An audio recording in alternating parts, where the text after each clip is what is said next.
Astaghfirullah wa mawalah wa la hawla wa la quwata illa billahi wa ba'du.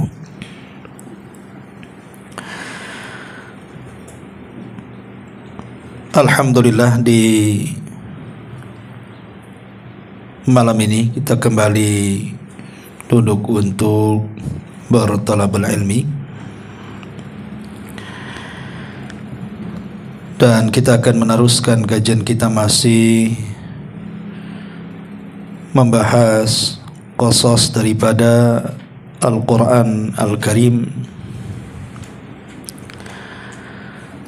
Dan malam ini kita akan membahas kisah masih dalam surah Al-Baqarah,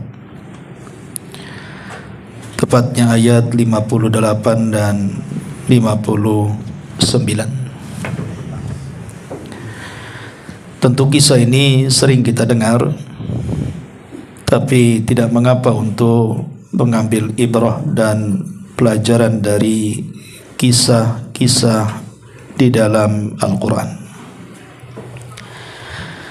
Tentu masih seputar kisah Bani Israel, bagaimana perjalanan mereka ketika diselamatkan oleh Allah Subhanahu wa ta'ala dari kepungan Fir'aun dan bala tentaranya.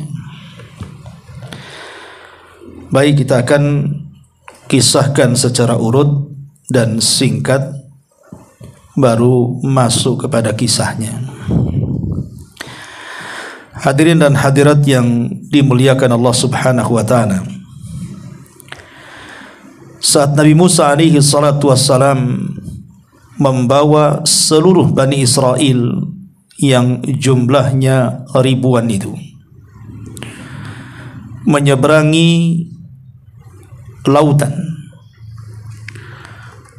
dan Allah Subhanahu wa ta'ala tampakkan mukjizat besar yang sebelumnya tidak pernah disaksikan Bani Israel ataupun kaum Kibti, kaumnya Fir'aun. Apa itu? Lautan terbelah menjadi dua, atau lautan terbelah menjadi 12 belahan sesuai dengan jumlah kabilah Bani Israel, 12 kabilah. Maka setelah kemudian mereka menyeberangi lautan itu yang kita kenal dengan Laut Merah, antum yang pernah umrah mungkin pernah diajak ke Jeddah, dan kita bisa melihat di Jeddah itu ada Laut Merah. Disitulah Fir'aun ditenggelamkan dan pasukannya. Kemudian Allah Subhanahu wa ta'ala selamatkan Nabi Musa dan juga seluruh Bani Israel, dan mereka menyaksikan bagaimana Fir'aun ditenggelamkan. Artinya harusnya Bani Israel melihat mukjizat yang spektakuler ini, harusnya makin beriman kepada Nabi Musa dan syariatnya. Tetapi memang Allah Subhanahu wa ta'ala telah mengutus kepada Nabi Musa alaihi salatu wassalam kepada sebuah kaum yang sangat keras kepala, sampai-sampai Allah Subhanahu wa ta'ala mengibaratkan hati-hati Bani Israel itu lebih keras dibandingkan batu. Summa qasad qulubuhum. Jadi hati mereka mengeras. Bahkan Allah mengatakan fahiyakal hijarati aw ashaddu qaswa. Jadi hati Bani Israel itu seperti batu, bahkan lebih keras dibandingkan batu. Saking susahnya tunduk dengan syariat.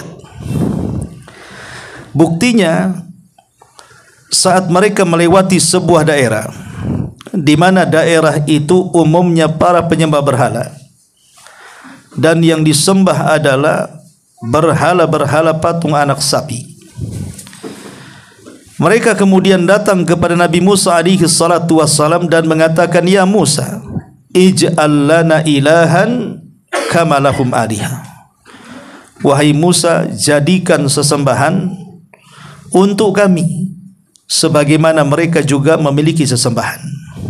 Padahal Nabi Musa sudah mengajarkan tauhid, untuk tidak menyekutukan Allah Subhanahu wa taala. Tapi mereka malah mau menyekutukan Allah dengan minta sesembahan. Makanya Nabi Musa alaihi salatu wasalam marah dan kemudian bertakbir, Allahu Akbar, innakum qaumun tajhalun. Kalian kaum yang jahil, sudah diberikan hidayah mau melepaskan hidayah. Kemudian Nabi Musa alaihi salatu wassalam terus melakukan perjalanan dari Mesir menuju tanah perjanjian. Macam-macam kisah diceritakan di dalam Al-Quran bagaimana sepanjang perjalanan itu banyak peristiwa. Sampai akhirnya kemudian mereka pun diarahkan oleh Allah Subhanahu wa taala ke arah tanah perjanjian. Artinya mereka sudah mendekati Baitul Maqdis. Tapi dalam perjalanan ini macam-macam peristiwa. Salah satunya adalah peristiwa Bal'am ibn Ba'urah. Ketika Nabi Musa alaihi salatu wassalam dan Bani Israel melewati Bukit Khusban, bukit yang sangat panjang. Lah bukit ini terbentang dari perkemahan Nabi Musa ke sebuah tempat di mana di situ ada sebuah kerajaan di mana rajanya sangat zalim. Mereka ketakutan kalau seandainya Nabi Musa alaihi salatu wassalam dan ribuan Bani Israel menduduki mereka dan menyerang mereka. Maka mereka pun bersiasat ingin menghancurkan Nabi Musa dan para pengikutnya dengan cara mendatangi orang saleh yang bernama Bal'am ibn Ba'urah. Bal'am ibn Ba'urah ini memang orang baik pada awalnya dan dia menguasai Ismul A'zam, nama-nama Allah yang agung, yang siapa berdoa dengan nama itu pasti dikabulkan. Mereka datang kepada Bal'am dan mengatakan, ya Bal'am, engkau sudah mendengar bahwa Musa dan pasukannya sudah mendekat ke arah kita dan pasti dia akan menyerang kita. Ada tidak solusi untuk kami? Tidakkah engkau seorang yang mustajab doa? Berdoalah kepada Allah Tuhanmu agar menghancurkan Musa dan pasukannya. Maka Bal'am marah dan mengatakan, wailakum, celaka. Bagaimana aku akan mendoakan kecelakaan kepada seorang nabi dan rasul yang merupakan ulul azmi minar rusul dan rasul pilihan? Tidak mungkin. Tetapi yang namanya hati itu yang membolak-balikan Allah. Betapa banyak orang-orang yang sudah diberikan hidayah akhirnya tercabut hidayah dari dadanya. Itulah Bal'am ibn Ba'urah. Ketika kemudian para pejabat kerajaan datang dengan membawa kekayaan dan menjanjikan jabatan tinggi dalam kerajaannya, asal Bal'am mendoakan keburukan kepada Musa dan pasukannya, akhirnya dunia yang merubah Bal'am menjadi orang saleh, dari orang saleh menjadi orang yang taleh, orang yang jahat. Makanya bahasa Quran mengatakan tentang Bal'am itu fansalakha minha. Insalakh itu dalam bahasa Arab artinya seperti ular mengganti kulit. Itu namanya insalakh. Jadi seolah-olah Allah Subhanahu wa taala ingin mengkisahkan Bal'am ini seperti ular yang mengganti kulit. Dia gantikan kulit keimanan dengan kekufuran. Dia gantikan kulit kebaikan dengan kejahatan. Maka Bal'am pun terpengaruh dengan dunia. Mulailah dia menyetujui permintaan orang-orang itu. Akhirnya kemudian Bal'am berusaha mendoakan keburukan kepada Nabi Musa, tapi dia salah orang. Dia sudah tahu siapa yang akan didoakan. Yang didoakan seorang nabi utusan Allah, pasti Allah jaga. Makanya doanya tidak mujarab. Bahkan anehnya setiap dia berdoa, lisannya selalu kepeleset. Harusnya mendoakan kehancuran kepada Musa dan Bani Israel, malah mendoakan kehancuran kepada para pejabat di negaranya. Marahlah para pejabat dan mengatakan, ya Bal'am, kami bayar untuk kau doakan Musa, kenapa kau doakan balik kepada kami? Maka Bal'am mengatakan, qad khasirtu dunya wal akhirah, sungguh aku telah rugi dunia dan rugi akhirat. Kenapa? Doanya enggak manjur lagi. Tapi Bal'am tidak kehilangan akal. Dia mengatakan ada cara lain. Kirimlah wanita-wanita terbaik kalian. Kemudian hancurkan Nabi Musa dengan cara rayu, minimalnya orang pilihan Musa ajak berzina. Satu orang pilihan Musa itu sudah cukup. Akhirnya semua para wanita didandani, pura-pura berjualan, datang ke kemah-kemah Nabi Musa dan Bani Israel. Allah takdirkan ada satu dari orang pilihan Musa tertarik dan melakukan perzinahan dengan pedagang-pedagang wanita yang diutus oleh Bal'am ini. Lah dari sekian ribu, tentu Nabi Musa tidak tahu siapa satu orangnya. Tapi dengan sebab perzinahan itu turun azab. Allah Subhanahu wa taala turunkan wabah berupa taun dan banyak orang meninggal. Sehingga Nabi Musa alaihi salatu wasallam heran, kenapa? Ada apa? Kenapa umatnya banyak yang meninggal gara-gara wabah? Maka Nabi Musa alaihi salatu wasallam berdoa kepada Allah Azza wa Jalla, sebenarnya ada apa ini? Maka Allah memberitahu karena ada orang pilihannya yang berzina. Maka Nabi Musa alaihi salatu wassalam sebelum datang menemui orang itu sudah menemui Nabi Musa dan membawa perempuannya dan mengatakan dengan lancangnya, wahai Musa, aku tahu pasti engkau akan menghalangi hubungan kami, tapi aku tidak peduli. Kemudian dia pergi. Lah tentu orang-orang yang beriman geram dan marah. Akhirnya mendatangi tendanya saat dia berzina, ditusukkan tombaknya tembus dari punggung perut sampai ke perut wanitanya, kemudian diangkat seperti sate, dibawa keluar kemah, kemudian diangkat ke langit dan mengatakan, beginilah hukuman orang yang telah bermaksiat kepada Allah dan Rasulnya. Maka sejak terbunuhnya orang ini dan menjadi pelajaran bagi yang lainnya, terangkatlah wabah taun. Maka Nabi Musa alaihi salatu wassalam marah dan geram, akhirnya menyerbu kerajaan itu. Ma'asyiral muslimin yang dimuliakan Allah Azza wa Jalla. Adapun Bal'am, maka dia terbunuh dalam peperangan itu. Maka Allah tidak memberikan keberuntungan kepada Bal'am karena dunia sudah hancur, akhirat pula tidak didapat. Begitulah orang yang dicabut hidayah. Kemudian Nabi Musa alaihi salatu wassalam melanjutkan perjalanan. Terus banyak peristiwa, tak mungkin saya kisahkan karena waktu. Sampai akhirnya mendekati satu kota namanya Kota Ariha. Kota Ariha ini adalah kota yang paling tua di dunia. Namanya Ariha, atau dikenal dengan Palestina hari ini. Kota Ariha ini kebetulan isinya adalah orang-orang dari keturunan kaum Ad, artinya fisik mereka besar. Kemudian mereka memiliki kekuatan dan mereka juga orang-orang yang bengis dan zalim.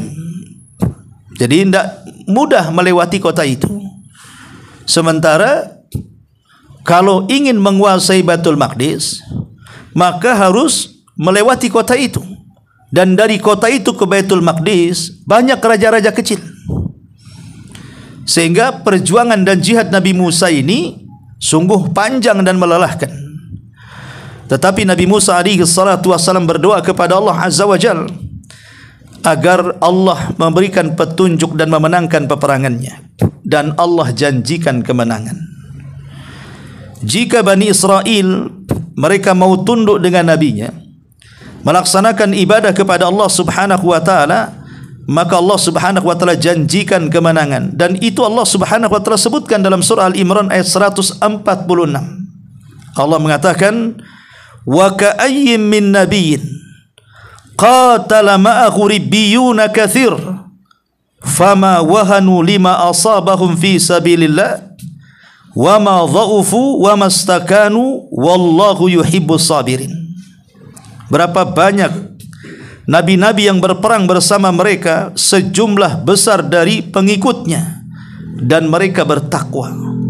Jadi syaratnya harus bertakwa, karena takwa inilah yang menjadikan mereka tidak lemah karena bencana yang menimpa mereka di jalan Allah, dan tidak lesu dan tidak pula menyerah kepada musuh. Allah menyukai orang-orang yang sabar. Jadi Allah Subhanahu wa taala memberikan syarat, kalau mereka bertakwa kepada Allah Azza wa Jal, maka kemenangan itu akan diraih. Karena ketakwaan inilah syarat di antara kemenangan yang Allah Subhanahu wa taala janjikan.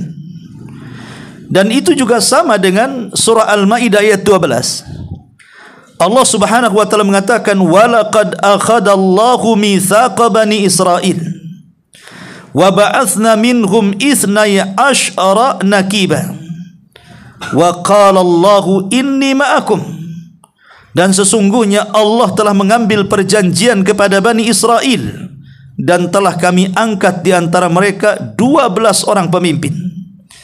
Dan Allah berfirman kepada mereka, sesungguhnya aku akan bersama kalian. Artinya saya akan menolong kalian. Tapi syaratnya, la in aqamtumus salata wa ataitumuz zakata wa amantum bi rusuli wa azzartumuhum wa aqrabtumullaha qardan hasana. Syaratnya adalah kalian mau melaksanakan salat, mau menunaikan zakat, beriman kepada rasul-rasulku, dan kamu membantu rasul-rasulku, dan mereka dan kamu meminjamkan kepada Allah dengan pinjaman yang baik. Jadi syaratnya betul-betul harus dipenuhi. Tapi sekali lagi, Bani Israel umat penakut dan pengecut. Mereka hanya banyak bicara. Kemudian saat Nabi Musa alaihi salatu wassalam betul-betul membuat genderang perang, bahwa mereka harus menyerbu kota tersebut dan mengalahkan kota-kota kecil sampai di Baitul Maqdis, Bani Israel malah justru kemudian menolak dan tidak mau. Karena mata-mata yang dikirim oleh Nabi Musa alaihi salatu wassalam, mereka membocorkan apa yang mereka lihat dari dalam kota itu kepada masyarakat Bani Israel, bahwa orang yang di kota itu bengis-bengis, orangnya besar-besar, tidak mungkin kita melawan. Dari situlah mulai mereka ketakutan, kecuali 2 manusia yang tidak membocorkan dan tetap merahasiakan dan tetap memberikan semangat kepada Bani Israel. Siapa dia? Yang pertama adalah Yusha ibn Nun, yang seorang nabi yang kelak akan menjadi pewaris tahta setelah meninggalnya Nabi Musa. Dan yang kedua Khalid ibn Muthanna. 2 orang ini tidak membocorkan. Bahkan 2 orang inilah yang memberikan semangat kepada Bani Israel untuk tetap maju, merobohkan benteng, dan pasti akan mendapatkan kemenangan.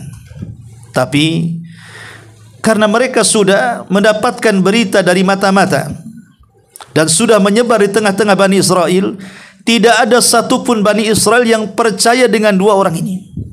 Malah mereka kemudian mendatangi Nabi Musa alaihi salatu wassalam dan mengatakan,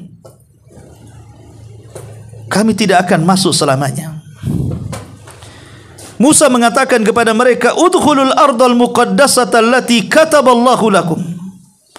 Wahai kaumku, masuklah kalian ke tanah suci Baitul Maqdis yang telah Allah janjikan untuk kalian. Sesuatu yang sudah dijanjikan pasti akan diraih, karena Allah tidak mungkin menyelisih janjinya. Makanya Nabi Musa ingatkan, kataballahu lakum, negeri itu sudah dicatat untuk kalian. Kemudian Musa mengatakan, wala tartaddu ala adbarikum fatanqalibu khasirin. Dan tolong jangan kalian sampai balik badan ke belakang-belakang kalian karena takut musuh, nanti kalian akan menjadi orang-orang yang rugi. Tapi Bani Israel justru menentang Nabi Musa dan mengatakan, ya Musa, inna fiha qauman jabbarin wa inna lanadkhulaha hatta yakhruju minha fa iyakhruju minha fa inna dakhilun. Maka orang-orang itu pun mengatakan, ya Musa, sesungguhnya di dalam negeri itu ada orang-orang yang sangat kuat dan kejam. Kami tidak akan memasukinya sebelum mereka keluar. Jika mereka betul-betul keluar dari kota, baru kami akan masuk. Lihat bagaimana mereka menyelisihi nabinya. Dan ini awal kehancuran Bani Israel. Karena Nabi SAW mengatakan, fa inna ma ahlaka man kana qablakum kathratu masailihim wa ikhtilafuhum ala anbiya'ihim. Sesungguhnya hancurnya umat sebelum kalian, kata Nabi SAW, Karena mereka banyak cakap, banyak ngomong, banyak tanya, dan banyak menyelisihi nabinya. Itulah awal kehancuran Bani Israel. Lebih daripada itu, justru mereka bahkan kemudian menghina Nabi Musa alaihi salatu wasallam dan mengatakan, "Ya Musa, inna lanadkhulaha abadan." Wahai Musa, kami tidak akan masuk selamanya. Bayangkan, mereka berjanji tidak akan masuk selamanya ke negeri itu. Madamu fiha, selama orang-orang di negeri itu masih ada di dalamnya. Tapi kalau engkau nekat juga mengambil kami dan menyerang kota itu, begini saja, fadhhab anta wa rabbuka faqatila innaha huna qaidun. Pergi saja engkau, ajak Rabbmu berdua perang sana melawan mereka, biar kami duduk-duduk menonton di sini siapa yang menang siapa yang kalah. Lihat, Bani Israel mulai lancang dengan nabinya. Maka sejak itulah turun azab Allah Subhanahu wa taala kepada mereka. Apa azabnya? Allah Subhanahu wa taala mengatakan, fa innaha muharramatun alaihim arba'ina sanatan yatihuna fil ardi fala ta'sa 'alal qaumil fasikin. Kalau memang seperti itu, maka Allah katakan negeri itu diharamkan selamanya bagi kalian.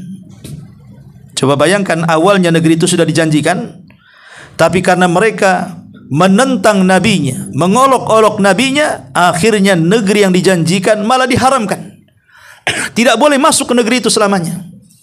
Dan mereka akan terkurung di negeri yang mereka tempati sebelum negeri Ariha itu. Selama 40 tahun mereka akan kebingungan di negeri itu.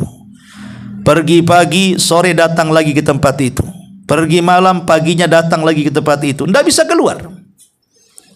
Ada yang mengatakan bahwa areal itu tidak besar, hanya berapa ratus mil kali berapa ratus mil saja. Artinya mungkin semacam pulau lah, kayak Pulau Batam gini ya. Padahal kan tidak. Kalau Batam ini ya wajar karena dikelilingi lautan. Di sana kan ke padang pasir, tidak ada yang mencegat mereka keluar kota. Tapi mereka tidak bisa keluar dari situ. Allah linglungkan. Apabila mereka jauh berjalan berhari-hari, balik lagi ke situ. Dan itu selama 40 tahun. Mereka harus tinggal di sebuah negeri namanya Ardutih. Ardutih itu negeri linglung. Mereka tidak bisa keluar dari situ. Makanya Allah mengatakan yatihuna fil ar. Makanya negeri ini disebut negeri Tih. Karena mereka yatih. Yatih itu hanya kebingungan, tidak bisa keluar dari negeri itu. Makanya Allah mengatakan fala ta'sa 'alal qaumil fasikin. Wahai Musa, jangan engkau bersedih atas nasib mereka, karena itu karena kefasikan mereka. Tidak usah ditangisi mereka. Biarkan mereka seperti itu. Ada yang mengatakan, apakah Nabi Musa, apakah yang terkurung di negeri itu Bani Israel? Nabi Musa dan Harun bisa keluar masuk? Ataukah juga Musa dan Harun juga terkurung di negeri itu? Zahir ayat Musa pun terkurung di situ. Kalau lihat zahirnya ayat, ya. Artinya Nabi Musa alaihi salatu wasallam ikut terkepung di negeri itu selama 40 tahun. Bayangkan itu padang pasir, ikhwan. Di situ tidak ada bangunan, di situ tidak ada tanaman, di situ tidak ada air, di situ tidak ada tempat perlindungan. Padang pasir yang kering kelontang. Lalu apa yang mereka makan, apa yang mereka minum, macam mana pakaian mereka kalau sudah usang, macam mana kalau terik matahari menyengat badan mereka. Ma'asyiral muslimin yang dimuliakan Allah Azza wa Jalla. Tapi Allah Karim, ketika mereka datang kepada Nabi Musa alaihi salatu wasallam mengeluh kelaparan di mana-mana karena perbekalan mereka sudah habis. Maka Nabi Musa alaihi salatu wasallam melihat kondisi Bani Israel, mulai kasihan. Maka berdoa kepada Allah Azza wa Jal. Tiba-tiba turun makanan dari langit yang disebut dengan manna dan salwa. Manna dan salwa, manna itu ya semacam daging burung, dan salwa itu semacam minuman yang memiliki rasa madu, dan dua-duanya memiliki protein tinggi. Artinya dengan dua makan ini saja siapapun bisa bertahan hidup. Dan mereka tidak lelah. Tidak seperti kita harus bekerja, nanti dapat gaji, diserahkan ke istri, belanja ke pasar, beli bawang, beli cabai, beli sayur, beli daging, dimasak dulu baru makan. Ini tidak, makanan itu siap saji dari langit. Nikmat apa lagi yang Allah Subhanahu wa taala berikan kepada Bani Israel? mereka diberikan makanan dari mana dan salwa setiap harinya. 2 kali mereka diberikan mana dan salwa pagi dan petang. Kemudian mereka mengeluh kehausan. Maka Allah Subhanahu wa taala memerintahkan Musa untuk memukulkan tongkatnya ke sebuah batu. Idrib bi asakal hajar fanfajarat minha ithnai asyrata aina. Kata Allah Subhanahu wa taala, pukullah batu itu wahai Musa, maka dari batu akan keluar 12 mata air. Akhirnya 12 mata air. Kenapa 12 mata air? Karena disesuaikan dengan kabilah.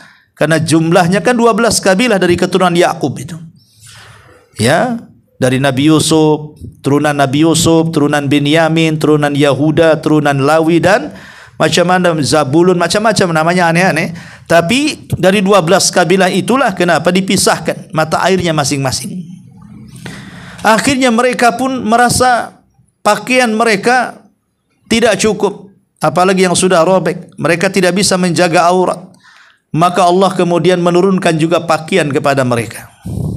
Mereka mengeluh lagi, wahai Musa, kami kepanasan, tidak ada bangunan di sini, tidak ada pohon tempat kami bernaung.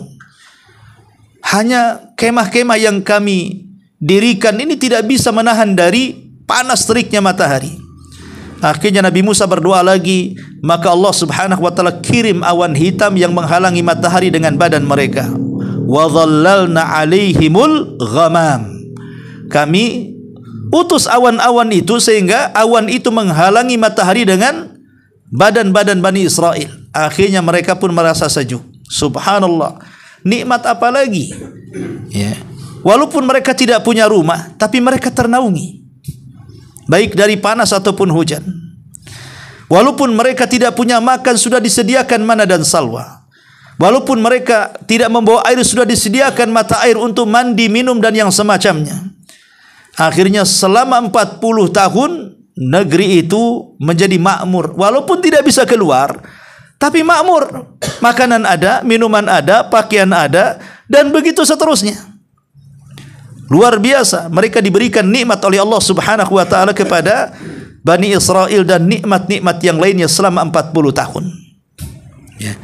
Ma'asyiral muslimin yang dimuliakan Allah Azza wa Jalla, selama 40 tahun ini, ketika mendekati dicabutnya hukuman selama 40 tahun, maka Nabi Musa alaihi salatu wassalam mulai mengkader orang-orang pilihan, membuat pasukan khusus bahasa kitanya untuk siap berperang, karena semata-mata dicabut saja hukuman Allah selama 40 tahun, maka niat Nabi Musa akan menyerang kota Ariha itu.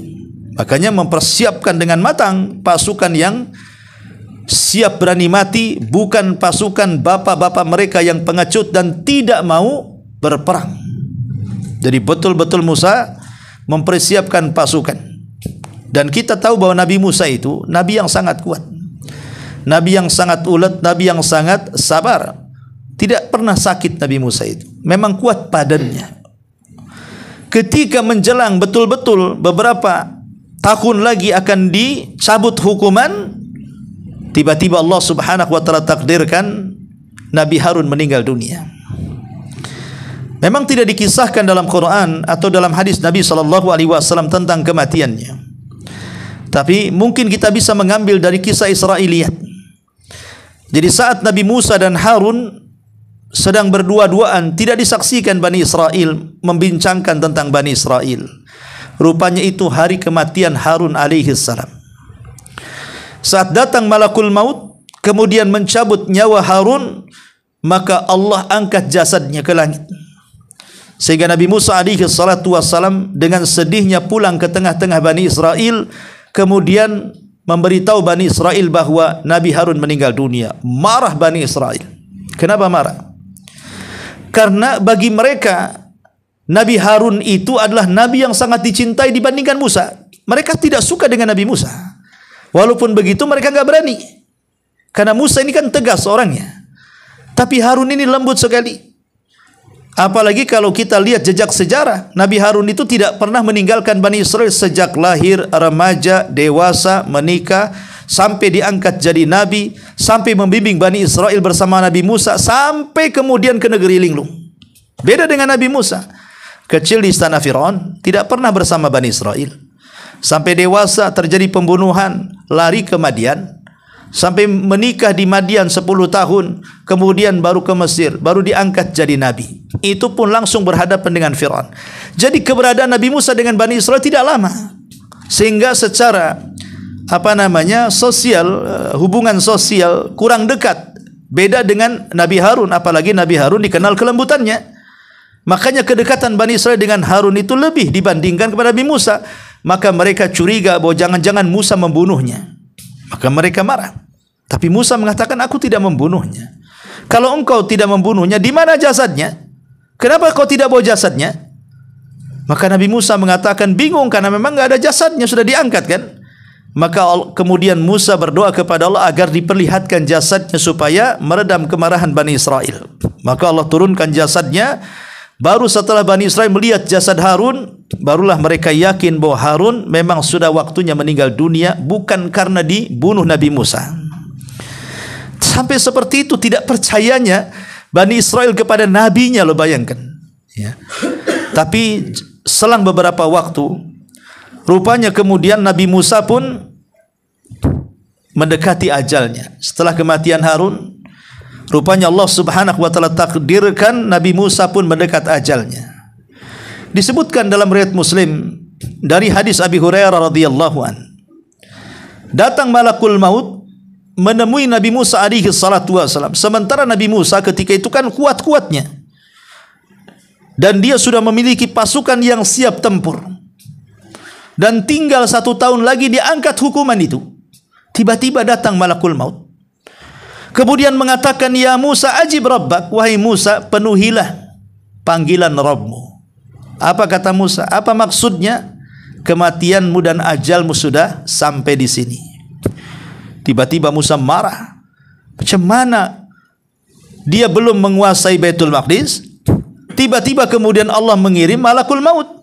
Apa yang terjadi? Falattama Musa alaihi salam aina malakil mauti. Maka Musa menampar mata malakul maut itu.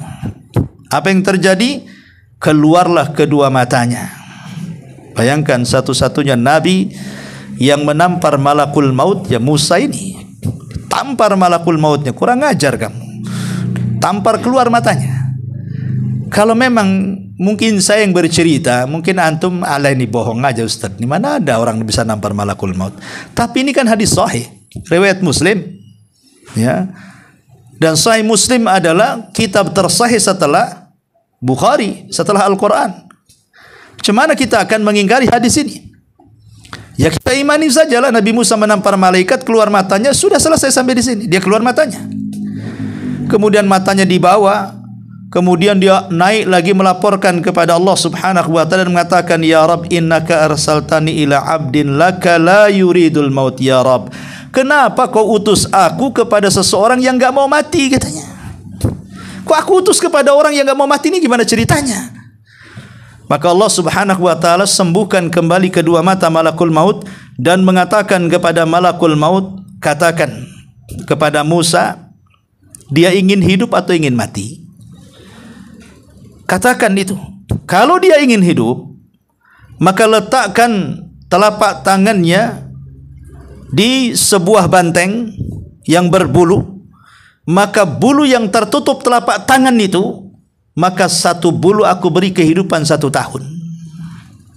Maka malakul maut datang kepada Musa menyampaikan titah ini dan mengatakan, ya Musa, Rabbmu sudah bertitah, kalau engkau ingin hidup dan tak mau mati, letakkan telapak tanganmu di kerbau atau banteng, maka sebanyak bulu yang kau tutup dengan telapak tanganmu itu 1 bulu, maka Allah berikan kehidupan 1 tahun. Berarti kalau ditutupnya 100 bulu ya kali saja 1 tahun kan itu.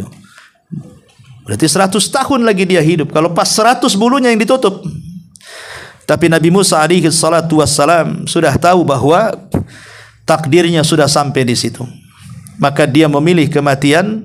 Akhirnya hari itu di puncak kejayaannya, yang siap menyerang setelah hukuman itu dicabut, Nabi Musa pun meninggal dunia.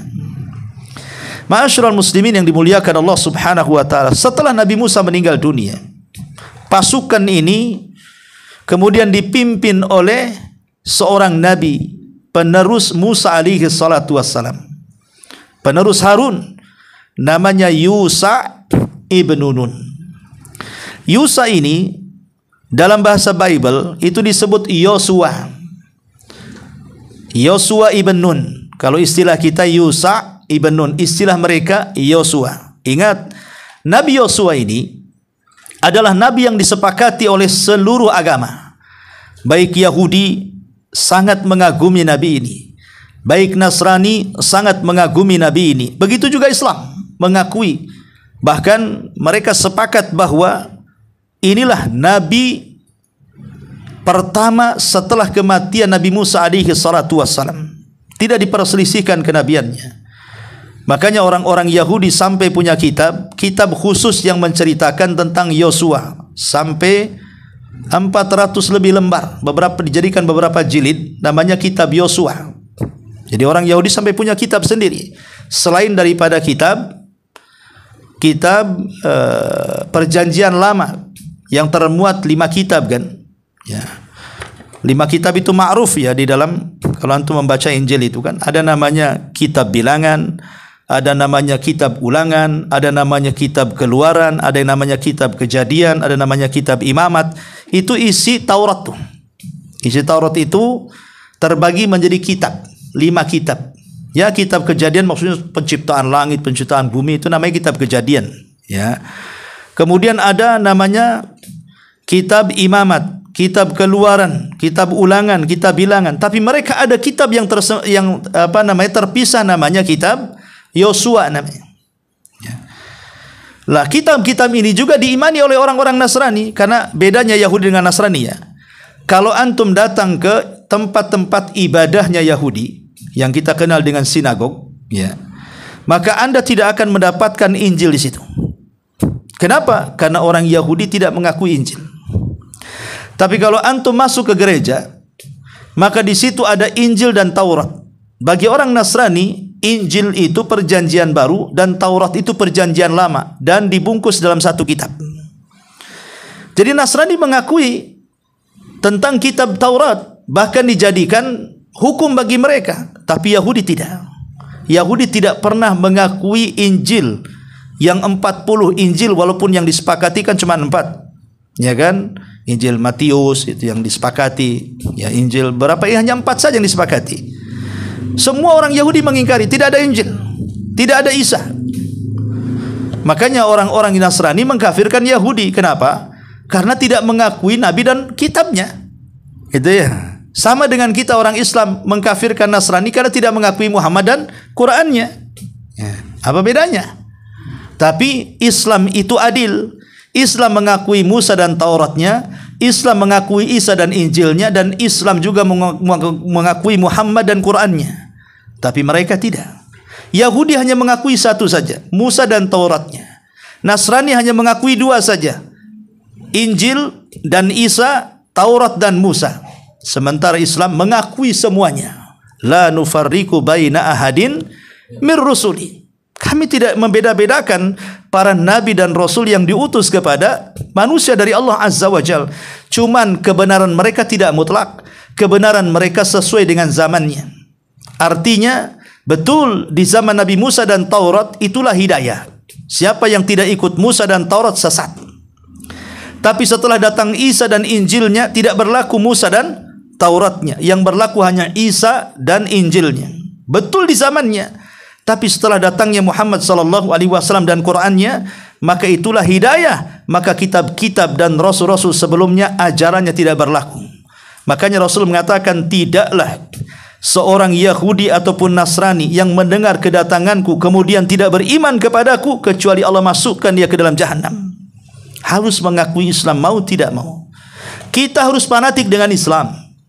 Yang anehnya ada orang Islam yang tidak fanatik dengan Islam. Itulah Islam liberal yang mengatakan bahwa kita ini hurriyah, bebas, merdeka, pilih keyakinan dan agama. Bahwa semua agama itu sama, banyak jalan menuju Roma, macam-macam ajarannya, nanti ketemu di sorga juga. Kenapa ini? Kisah-kisah nggak jelas orang liberal ini. Ya. Kita ini harus fanatik dengan hidayah. fanatik dengan Islam, fanatik dengan Nabi SAW, fanatik dengan Quran. Karena bagaimanapun Allah yang mengatakan wa man yabtaghi ghairal islami dinan falan yuqbal. Siapa yang mencari agama selain Islam tidak akan diterima. Allah yang mengatakan tidak akan diterima. Cukup sampai di sini tidak. Falan yuqbalu min, tidak akan diterima, dan dia di akhirat termasuk minal khasirin, orang yang rugi. Dan Allah tegas mengatakan dalam ayat yang lain, inna dina indallahil Islam. Agama satu-satunya yang diridhai Allah Subhanahu wa taala hanyalah Islam. Ya. Ma'asyiral muslimin yang dimuliakan Allah, intinya bahwa Nabi Yosua atau Yusha ibn Nun adalah nabi yang disepakati semua kitab langit. Bahkan Taurat paling banyak menceritakan tentang kisah Nabi Yosua ini dibandingkan Injil dan Quran. Kalau Al-Quran justru sedikit. Al-Quran itu hanya mengkisahkan kisah Nabi Yosua itu hanya diselipkan pada kisah Nabi Khidir dalam surah Al-Kahfi. Ketika Nabi Musa alaihi salatu wasallam berkata, wa qala Musa li fatah, dan berkata Musa kepada anak muda. Ahli tafsir mengatakan maksudnya anak muda siapa? Yusha ibn Nun. Saya tidak akan berhenti sampai ketemu Nabi Khidir, atau saya akan berjalan entah berapa tahun lamanya. Itu janji Nabi Musa. Akhirnya kemudian Yusha ibn Nun membantu Nabi Musa membawa perbekalan. Bahkan Nabi Musa alaihi salatu wassalam mengingatkan Yusha, nanti kalau ikan asin yang kau bawa tiba-tiba hidup dan loncat dari keranjangmu, kau kasih tahu aku, karena gerakan ikan itu menunjukkan arah Khidir di mana ada. Berdasarkan surah Al-Kahfi kan seperti itu. Ya. Ketika Nabi Musa alaihi salatu wassalam sedang beristirahat tidur, rupanya ikan asin itu hidup, kemudian loncat. Musa tak tahu, Yusha pun tak tahu. Ya. Setelah kemudian tidur, nyenyak, istirahat cukup, berangkat lagi. Ketika berangkat, entah kenapa Nabi Musa mengalami keletihan yang luar biasa. Musa itu tidak pernah letih karena dia kuat fisiknya. Tapi entah kenapa setelah melaksanakan perjalanan dari peristirahatan yang terakhir itu, merasa lelah, letih sekali. Sehingga Musa mengatakan kepada Yusha ibn Nun, sudah gini saja, keluarkan ghada'ana, makanan kita makan sekarang. Tapi pas lihat keranjang, ikannya nggak ada. Ya. Nabi Musa mengatakan, mana ikannya? Kata Yusha, jangan-jangan di tempat istirahat yang tadi di sana, katanya. Kata Nabi Musa, ayo kita ke sana. Akhirnya ke sana, ke tempat batu yang pernah dia tidur di situ. Mulailah dia melihat ikannya sedang bergerak. Oh, itu ikannya. Diikutilah ikannya, sampailah akhirnya berjumpa dengan Nabi Khidir alaihi salatu wassalam. Jadi Nabi Yosua tidak dijelaskan dalam Quran. Maksudnya secara tersurat, hanya tersirat saja dalam surah Al-Khidir. Tapi ahli tafsir mengatakan itulah tafsirnya Yusha ibn Nun. Ketika Nabi Musa mengatakan wa qala Musa li fatah itu, dan berkata Musa kepada anak muda. Tapi di sini ada sebuah faedah yang luar biasa, ya kawan. Kita tahu bahwa dalam Al-Quran nama Yusha ibn Nun tidak disebutkan. Nama Yusha ibn Nun tidak. Sebaliknya Nabi Musa itu paling banyak disebutkan dalam Al-Quran. Dan dia yang memiliki cita-cita untuk menguasai Baitul Maqdis, tapi tidak tercapai. Malah justru dia meninggal di tanah linglung, di tanah hukuman selama 40 tahun itu. Lah, tiba-tiba muncul anak muda yang Quran tidak menyebutkan namanya, hanya menyebutkan secara tersirat dari surah Al-Kahfi itu. Dan hadis Nabi SAW pun tidak banyak menceritakannya. Tapi jasanya melampaui jasa Nabi Musa alaihi salatu wassalam. Jasa Yusha ibn Nun itu melebihi jasanya Nabi Musa. Kenapa? Karena Nabi Musa tidak berhasil menguasai Baitul Maqdis, keburu mati.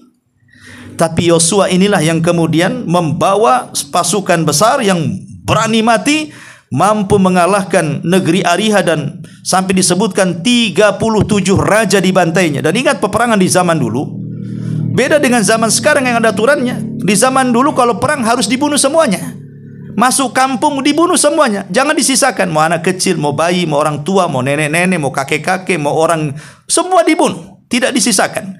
Lain dalam syariat Islam kan ada aturannya, tidak boleh membunuh wanita, tidak boleh membunuh anak-anak, bahkan tidak boleh menebang, tidak boleh membunuh orang-orang yang beragama, ustad-ustadnya, padri-padrinya. yang ada di suaminya di gereja-gereja atau di sinagognya. Bahkan tidak boleh orang yang terluka yang sudah tidak bisa melawan, tidak boleh memutilasi. Macam aturan dalam Islam, karena Islam itu dinur rahmah masalahnya, agama yang penuh dengan rahmah. Tapi di zaman itu kan tidak ada aturan, bunuh bantai modelnya, nggak tersisa. Ya, dan itu dijelaskan di dalam kitab Injil gitu ya. Bagaimana kisah Nabi Yosua membantai sampai 37 raja dan seluruh pasukannya membantai, setiap masuk negeri dibantai semuanya. Ya. Ma'asyiral muslimin wal muslimat rahimani wa rahimakumullah. Apa faedahnya? Rupanya walaupun Nabi Yosua ini atau Nabi Yusha ibn Nun tidak disebutkan dalam Al-Quran, secara nama hanya tersirat saja, tapi dia memiliki prestasi yang luar biasa. Apa faedahnya? Bahwa ketika kita ini hendak memberikan jasa kepada sebuah negara, umpamanya kita ini anak-anak muda, kita hidup di Indonesia, kita ingin meraih jasa untuk kemaslahatan negeri yang tercinta ini, tidak harus kita menonjolkan diri gitu maksudnya. Tidak harus kita menjadi menteri, menjadi presiden dulu baru mengubah kehidupan bangsa ini. Tidak. Main belakang saja. Ya, mungkin dengan mengembangkan pendidikan, walaupun orang tidak tahu, mengembangkan ekonomi, walaupun manusia tidak mengenal, mengembangkan kesehatan dan begitu seterusnya. Jadilah pahlawan tanpa jasa. Mungkin di mata manusia kita tidak dikenal, tapi Allah Subhanahu wa taala terkadang memberikan nilai tertinggi dibandingkan orang-orang yang dikenal yang hanya bisa bicara dan ngomong saja. Harusnya seperti itu. Lihat Yusha ibn Nun tidak disebut, tetapi dia mencapai keberhasilan yang melebihi Harun dan Musa. Sesuai dengan cita-citanya menguasai Baitul Maqdis, dia pula yang menguasai Baitul Maqdis. Ma'asyiral muslimin wal muslimat rahimani wa rahimakumullah. Maka akhirnya setelah peperangan ini usai, ada sebuah kisah yang menarik, bahwa ketika Nabi Yosua ini memimpin pasukan dan hendak menghancurkan kota Ariha. Kota Ariha itu kan dibenteng dengan benteng kokoh, ikhwan. Kokoh sekali bentengnya, tidak bisa dihancurkan. Akhirnya kemudian Yusha dan pasukannya terpaksa mengepung di luar benteng itu. Bayangkan, ada yang mengatakan pengepungan itu sampai 6-7 bulan tuh. Tidak roboh-roboh juga benteng itu. Mengepung ini bisa saja mengalami kekalahan, ikhwan. Karena yang namanya mengepung berbulan-bulan itu berkaitan dengan perbekalan. Yang nama tentara itu perlu makan, perlu minum, perlu pakaian, dan begitu seterusnya. Kalau berlalu-lalu tidak sampai kemudian gerbang itu dirobohkan, bisa saja kemudian Yusha mengalami kekalahan tanpa peperangan karena kehabisan bekal kan. Sama dengan ketika terjadi perang Ahzab, di mana kaum muslimin dikepung tuh di kota Madinah. Tapi Allah Subhanahu wa taala mengirim para malaikat untuk membawa angin yang kencang. Angin inilah yang kemudian memporak-porandakan tenda-tenda musuh-musuh. Periuk-periuk diterbangkan, kuda-kuda lari ketakutan. Akhirnya perbekalan mereka habis kehempas angin. Lalu apa gunanya mengepung Madinah? Akhirnya mereka pulang sendiri ke Mekah, ke Quraisy, nggak mendatangkan apa-apa. Sebab kalau seandainya mereka tetap bertahan di situ, kelaparan mati.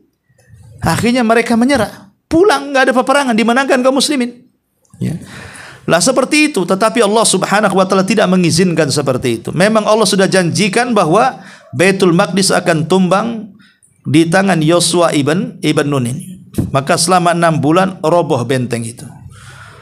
Mulailah kemudian Nabi Yosua terus menyerang, ya, dari kota ke kota, kota ke kota sampai berhari-hari. Ketika sudah mendekati Baitul Maqdis bertepatan di hari Jumat. Dan kita tahu bahwa hari Sabtu hari sakralnya orang-orang Yahudi kan. Nggak boleh orang Yahudi itu macam-macam dari Sabtu.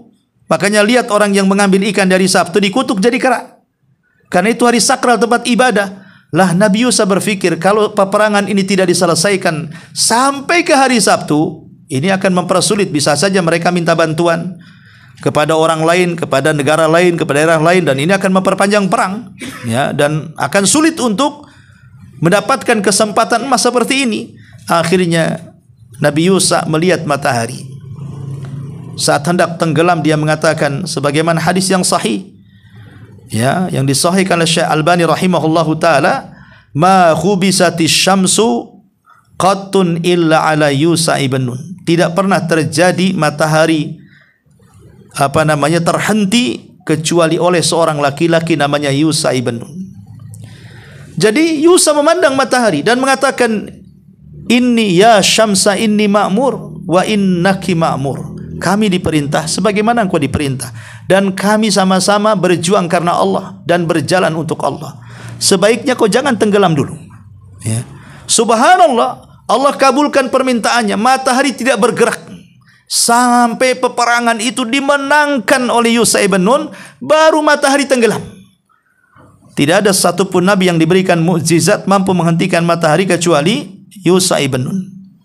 Akhirnya kemudian ketika sampai di gerbang Baitul Maqdis, Yusa begitu gembira luar biasa. Kenapa? Karena selama terkurung 40 tahun di negeri Teh itu luar biasa sengsaranya. Sementara Palestina itu negeri subur, banyak makanan, banyak buah-buahan, banyak padi-padian, macam-macam, pokoknya rizki Allah melimpah di Baitul Maqdis itu. Jadi seolah-olah mereka baru keluar penjara kan itu ya. Melihat kenikmatan yang luar biasa, udah lapar 40 tahun, nampak makanan, kan luar biasa itu. Maka Yusa melihat kenikmatan itu mengatakan kepada pasukan Bani Israel, kita akan masuk negeri yang disucikan. Dan kemenangan itu datang dari Allah. Kalian harus bersyukur. Dengan cara apa? Sujudlah kalian semua. Kemudian katakan kepada Allah, hittah, artinya ya Rabb, ampuni dosa-dosa kami. Sujud sebagai rasa syukur, kemudian istighfar meminta ampun akan dosa-dosa mereka. Tetapi Bani Israel ini tidak mau sujud. Justru mereka bukan berjalan ruku dan sujud menghadap Baitul Maqdis, malah nunggingi Baitul Maqdis. Sujudnya kebalik. Kan ini degilnya kawan, ya. Kemudian mereka disuruh mengucapkan kalimat hittah, diganti kalimatnya bukan hittatun tapi hintatun. Hittah jadi hintah. Apa bedanya hittah dengan hintah? Hittah itu artinya ya Allah ampuni dosa kami. Hintah itu artinya ya Allah berikan gandum kepada kami. Berikan makan yang banyak kepada kami. Disuruh istighfar malah minta makan. Itulah Bani Israel. Ya. Disuruh taubat malah degil, malah minta makan. Di depan kita ada makanan katanya. Bukannya istighfar. Sebab itulah Allah Subhanahu wa taala turunkan wabah kembali kepada mereka. Wabah taun. Ya, padahal mereka bayangkan sudah berjihad berhari-hari sampai 12.000 Bani Israel mati syahid dalam peperangan ini untuk memperebut Baitul Maqdis.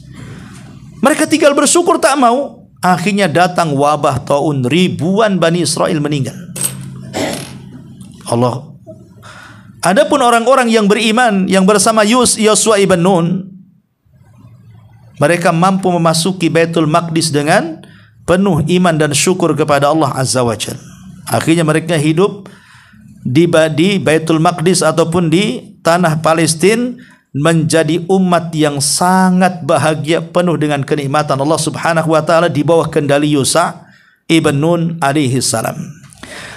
Sampai akhirnya Yusa ibn Nun di usia 127 tahun, karena saat meninggalnya Nabi Musa usia dia sampai wafat 27 tahun. Jadi saat Nabi Musa meninggal, ya, di usia beliau 100 tahun, maka Musa meninggal dan ada kesempatan 27 tahun hidup setelah Nabi Musa. Makanya ketika kemudian di usia 127 tahun dia meninggal dan dikuburkan di Baitul Maqdis. Lah sejak itulah berganti nabi ke nabi. Kana Banu Israel yasusuhumul anbiya. Rasul mengatakan adalah Bani Israel dipimpin oleh para nabi. Kullama halaka nabiyun, setiap nabi satu hancur ataupun binasa, datang nabi yang lainnya. Jadi selama itu setiap generasi dipimpin nabi. Tetapi mereka bukan semakin beriman, semakin jauh dari nabi, semakin jauh dari nabi. Mulailah kehidupan mereka makin suram. Mulailah mereka banyak dijajah, banyak dirampas, banyak dirampok, perempuannya dijadikan budak, sebagian mereka ditawan, dibantai dan begitu seterusnya. Akhirnya kekuasaannya melemah, mereka pun umat yang diperbudak. Sejak itulah nabi yang terakhir memimpin mereka adalah Nabi Samuel. Mereka datang kepada Nabi Samuel, "Ya Samuel, kami sudah bosan dan jenuh dipimpin para nabi. Kami minta seorang raja. Kami tidak mau nabi lagi yang memimpin kami, karena kami semakin lemah. Tolong pilihkan untuk kami sebagai raja kami." Akhirnya Nabi Samuel mencarikan anak muda yang kuat, yang cerdas. Masalahnya miskin, dialah Talut. Maka mereka mengatakan, "Ya Nabi Allah, kalau kau milih Talut, siapa dia? Lihat kami banyak orang-orang kaya, orang-orang berpengaruh. Kenapa tidak memilih mereka?" Tapi Samuel mengatakan, Talut berbeda. Ya, mungkin dia miskin, tapi dia memiliki kekuatan fisik, memiliki kecerdasan, memiliki taktik perang yang kalian tidak punya. Mereka tidak percaya juga. Akhirnya Allah Subhanahu wa taala mengirim malaikat untuk mencuri tabut yang ada di tangan Jalut. Dicurilah tabut yang di tangan Jalut itu dan dikembalikan kepada Bani Israel. Karena saat peperangan itu tabut hilang. Dan ingat, tabut itu senjata sakti Bani Israel. Tabut itu kotak yang pernah Nabi Musa ketika bayi dihanyutkan di kotak itu. Jadi ibunya Nabi Musa membuat kotak karena tergesa-gesa, nggak bagus. Akhirnya Musa diletakkan di situ, kemudian dihanyutkan. Lah, kotak itu namanya tabut. Ya. Tabut inilah yang kemudian menjadi senjata sakti Bani Israel. Keyakinan mereka kalau perang membawa tabut pasti menang. Karena tabut itu kan hilang ketika terjadi peperangan, hilang, dicuri oleh Jalut.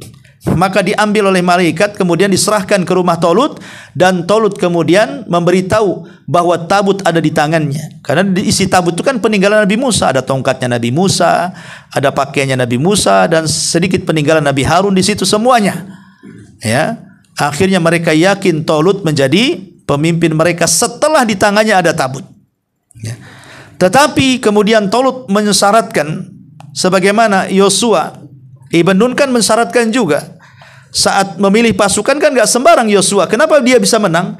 Karena dia memiliki 3 syarat kepada pasukan yang akan ikut bersamanya berperang, membebaskan Baitul Maqdis. Pertama, itu disebutkan dalam hadis yang sahih. Pertama, orang yang ikut perang, kata Nabi Yosua, Nabi Yosua Ibn Nun, dia tidak boleh orang yang baru saja menikah. Gak boleh. Harus masih bujangan. Ataupun kalau yang sudah berkeluarga, sudah lama menikahnya. Karena nanti kalau perang, baru menikah kemudian ikut perang, ya, terbayang-bayanglah malam pertama itu. Enggak khusus lah dia perangnya. Ya. Yang kedua, tidak boleh ikut perang kalau dia sedang membangun rumah dan belum selesai atapnya. Karena kalau berperang dia ingat rumahnya, nanti kehujanan, kepanasan, macam mana keluarganya dan begitu seterusnya. Yang ketiga, tidak boleh perang juga, kata Yusuf Ibn Nun, selain daripada 3 perkara, orang yang memiliki kambing banyak, penggembala, ya, kambingnya banyak, ya. Nanti kalau dia perang ingat kambingnya. Jadi betul-betul orang pilihan yang hatinya itu betul-betul fokus kepada perang, tidak ingat dunia, tidak ingat istri lagi, tidak ingat kambing lagi, tidak ingat rumah lagi, betul-betul hidup dan mati. Itulah yang diinginkan Yusuf Ibn Nun. Kemudian sebagai tanda bahwa mereka yang ikut pasukan semua harus disunat. Akhirnya disunat semuanya. Ya. Subhanallah, ikhwatu fillah, muliakan Allah Azza wa Jalla. Ada kisah menarik. Setelah peperangan ini dimenangkan Yusuf Ibn Nun kan gonimah banyak tuh. Harta rampasan perang kan banyak sekali. Karena itu negeri kaya masalahnya. Palestina di zaman itu. Jadi harta rampasan perangnya banyak. Tapi ingat, harta rampasan perang di zaman itu haram untuk dinikmati. Makanya Nabi SAW mengatakan ada 5 perkara kehususan aku yang tidak berlaku kepada para nabi sebelumku. Salah satunya kata Nabi, wa uhillat liyal ghanaim, dihalalkan kepadaku harta rampasan perang yang tidak dihalalkan kepada umat sebelumku. Jadi zaman dulu kalau perang menang, harta rampasan perangnya tidak boleh diapa-apain. Ya. Terpaksalah kemudian harta itu diletakkan di tempat yang tinggi semacam gunung atau bukit, dan menunjukkan tanda keikhlasannya ketika ada halilintar dan membakar harta itu. Kalau terbakar semuanya dan tidak tersisa, berarti mereka yang berjihad itu ikhlas. Tapi kalau tidak terbakar, maka menunjukkan tidak ikhlas. Rupanya saat dikumpulkan di atas bukit itu tidak terbakar. Yusuf Ibn Nun bingung, wah ini pasti ada masalah ini. Akhirnya kemudian Yusuf Ibn Nun mengumpulkan semua pasukan dari 12 kabilah, saya minta kalian berbaiat kepadaku. Di antara kalian pasti ada yang gulul. Gulul itu mencuri harta rampasan perang. Kalian harus berbaiat. Akhirnya semua berbaiat menjabat tangan kepada Yusha ibn Nun. Rupanya ada satu orang ketika jabat tangan tidak bisa dilepas. Nempel dengan tangannya Yusha ibn Nun, tidak bisa dilepas. Kata Yusha ibn Nun, pasti engkau yang melakukan gulul.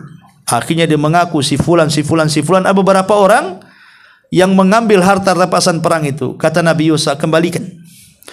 Akhirnya dikembalikan, barulah terbakar harta rampasan perang, menunjukkan perangnya diberkahi dan diterima Allah. Bayangkan orang dulu keikhlasannya ditampakkan, ya kan? Sekarang kalau kita berkorban di hari raya Idul Adha, kan tidak tampak keikhlasannya.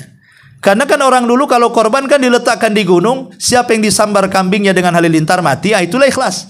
Berarti yang tidak disambar tidak ikhlas kan itu ya. Kalau sekarang kan tidak pakai halilintar, semua main sembelih. Mau ikhlas mau tidak ikhlas tak tampak pula di zaman sekarang kan. Paling mungkin nampak Ustaz, kambingnya ngamu, jangan-jangan dari uang korupsi itu katanya. Sapinya ngamu itu, jangan-jangan dari uang maling dan begitu seterusnya kan begitu. Ya, tapi kan kalau zaman dulu memang ujiannya luar biasa gitu ya. Intinya bahwa memang pilihan. Lah Talut juga sama. Dia mengambil orang-orang pilihan. Ya, ada yang mengatakan jumlah pasukan Talut itu sampai 8 sampai 12 ribu pasukan. Tapi di tengah jalan mulai kendor satu sampai ketika di daerah Asqalan, di situ ada namanya Imam Ibnu Hajar Al-Asqalani, kan dari Asqalan. Daerah Asqalan itu ada sungai. Mereka kan sudah berjalan lambat gitu ya, jauh sekali. Mereka kehausan, perbekalan sudah habis, tak ada minum pula. Di tengah mereka ada sungai. Kata Talut, jangan kalian minum sembarangan. Kalaupun kalian harus minum, cukuplah dengan seteguk atau 2 teguk, setelapak tangan saja. Nggak boleh lebih. Sebab kalau lebih, kalian akan mengalami kelemahan dan tidak akan sanggup berjalan. Makin diminum makin haus. Tapi Bani Israel degil, lagi-lagi nggak peduli dengan wasiat pemimpinnya. Minum sebanyak-banyaknya. Akhirnya mereka lemas, tidak sanggup melakukan perjalanan. Bayangkan, akhirnya sisanya dari sekian 7.000 hilang. Tinggal 4.000 sekian saja yang ikut bersama Talut itu. Ketika berhadap-hadapan, pengecut lagi, hilang lagi, mundur, pada lari tunggang langgang, yang tersisa hanya 314 orang. Dari 12.000, ya, mulai dari air minum hilang 7.000 sekian.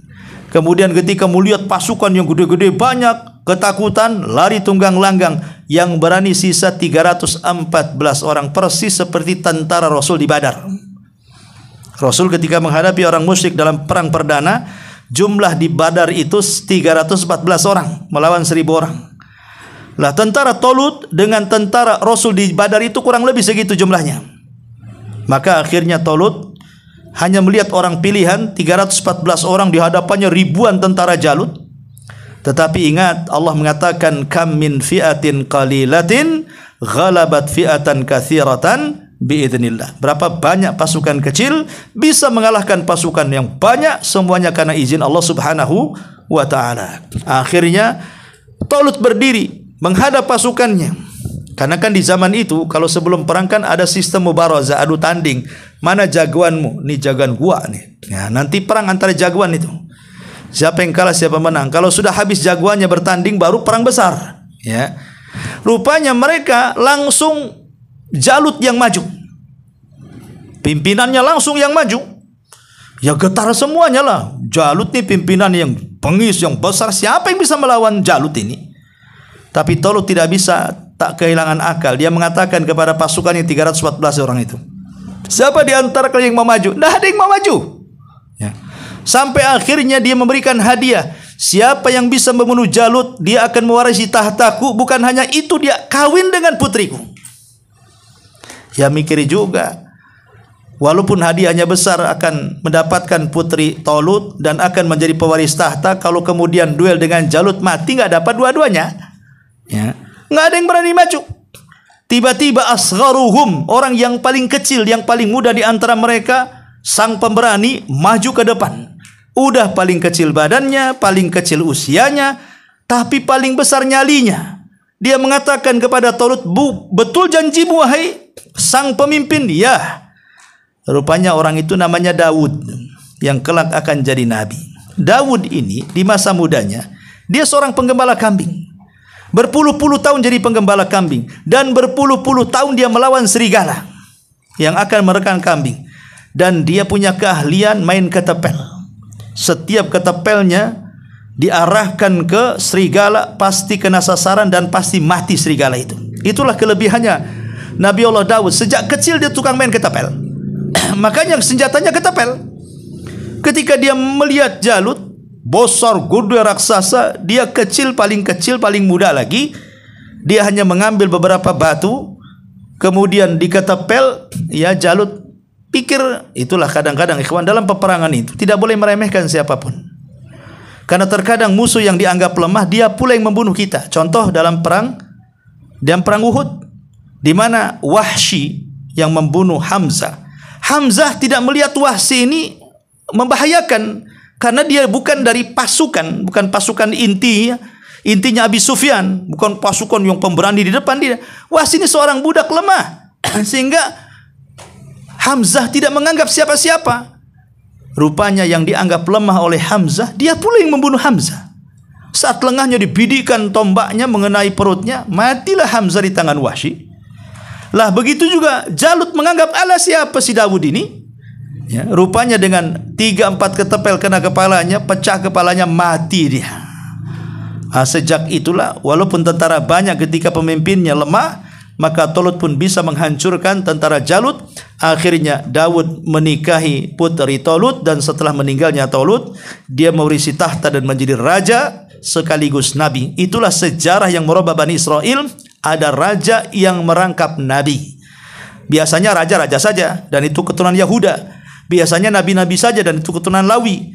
Tapi Daud ini mewarisi 2 tahta. 1 kerajaan, 2 kenabian.